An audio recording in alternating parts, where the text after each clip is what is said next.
Halo teman-teman, kembali lagi bersama Ruang Belajarmu. Di video kali ini kita akan belajar tentang teks esai. Jangan lupa duduk manis dan berdoa sebelum belajar ya. Pernahkah kalian membaca sebuah tulisan yang membuat kalian langsung setuju, berpikir ulang, atau bahkan berubah pendapat? Tulisan seperti itu bukan sekedar cerita biasa. Tulisan itu punya pendapat, alasan, dan bukti yang kuat. Bayangkan seseorang berkata, sekolah seharusnya dimulai lebih siang. Apakah kalian langsung percaya? Tentu tidak. Kalian ingin tahu alasannya, contoh nyata, dan kesimpulannya. Nah, disitulah peran teks esai. Apakah kalian tahu apa itu teks esai? Esai merupakan suatu karangan yang berisi opini penulis secara subjektif tentang suatu fenomena yang menjadi topik pembahasan. Bentuk karangan esai dapat bersifat formal maupun informal. Esai juga dapat disebut sebagai artikel. Dalam esai, terdapat sebuah pengalaman pribadi maupun orang lain dan pandangan diri sendiri yang disusun secara logis dengan bahasa yang mudah dipahami. Ada 6 ciri-ciri teks esai. Yang pertama, berbentuk prosa.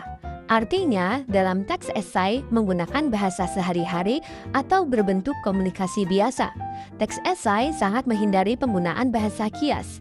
Yang kedua, singkat, yakni teks esai dapat dibaca dengan waktu yang tidak terlalu lama.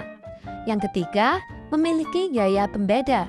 Seorang penulis esai harus memiliki ciri dan gaya kepenulisan yang berbeda dengan penulis esai yang lain. Yang keempat, selalu tidak utuh. Dalam menulis esai, penulis hanya mengungkapkan hal yang penting dan menarik bagi dirinya, baik dari segi objek maupun subjek yang akan dibahas. Yang kelima, memenuhi kebutuhan penulisan. Artinya, walaupun selalu tidak utuh, teks esai harus memenuhi syarat-syarat kepenulisan. Yang keenam, bersifat pribadi. Terdapat ciri personal dalam penulisan esai seperti pandangan, sikap, dan pikiran penulis kepada pembaca. Selanjutnya, ada jenis-jenis teks esai. Yang pertama, esai deskriptif, yaitu sejenis esai yang dapat melukiskan subjek ataupun objek yang dapat menarik perhatian penulis. Contohnya rumah, sepatu, tempat rekreasi, dan lain sebagainya. Yang kedua, esai tajuk.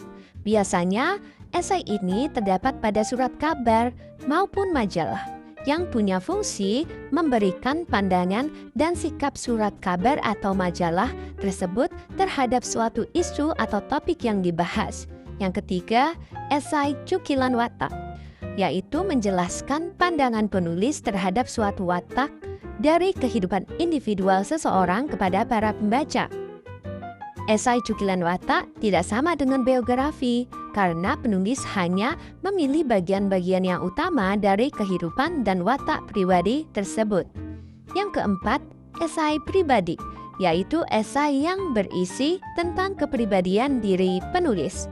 Yang kelima, esai reflektif. Jenis esai ini ditulis dengan serius. Biasanya, esai reflektif berisi pandangan hidup tentang kematian, politik, pendidikan, dan hakikat manusiawi, sehingga target pembaca dari esai ini adalah cendekiawan. Yang keenam, esai kritik. Pada esai jenis kritik, menulis memusatkan ungkapannya dalam bidang seni, contohnya lukisan, tarian, ukiran, pahatan, hingga kesusastraan. Sebelum kalian menyusun teks esai, kalian harus mengetahui kaidah kebahasaannya. Yang pertama, bahasa baku, yaitu bahasa yang harus sesuai kaidah kebahasaan yang berlaku. Yang kedua, menggunakan bahasa denotatif. Yang ketiga, menyampaikan isi teks esai dengan ringkas dan tidak berlebihan. Yang keempat, isi teks disampaikan secara runtun atau sistematis. Yang kelima, tata kerja mental.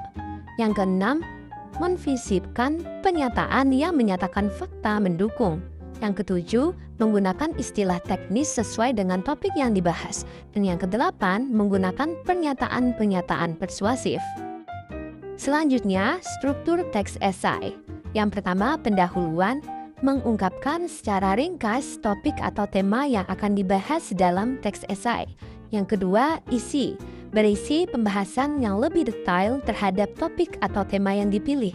Pada bagian ini, penulis menuliskan argumennya, baik berupa fakta maupun opini yang relevan dengan topik atau tema terkait.